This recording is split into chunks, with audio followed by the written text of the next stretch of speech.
Lancée à Accra au Ghana le 7 octobre 2022, l'initiative du commerce guidé de la zone de libre-échange continentale africaine est opérationnelle et effective dans 8 pays ayant exprimé leur intérêt pour la coopération dans le cadre du marché commun. Le Cameroun, l'Égypte, le Ghana, le Kenya, l'île Maurice, la Tanzanie, le Rwanda et la Tunisie décident de franchir une nouvelle étape dans l'intégration économique de l'Afrique. L'objectif de l'initiative est de commencer des échanges commerciaux dans une approche de libre-échange continentale africaine. 9 catégories de produits comprenant les batteries, le thé, le café, les amidons de maïs, les pâtes, le sucre, entre autres sont identifiés par le comité sur l'initiative du commerce guidé de la SLEFCAF. Des droits de douane réduits offrant un avantage concurrentiel aux entreprises, ce qui démontre à suffisance de nombreux changements. La libre-échange suppose l'élimination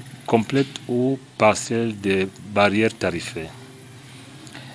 La conséquence, c'est que ça crée un vaste marché africain. Bon, pour parler de 8 pays, mais le principe est que ce soit toute l'Afrique. Ça va être sur le plan continental le plus grand marché du monde. Ça va booster les échanges entre les pays africains, notamment les 8 premiers qui ont adhéré au principe.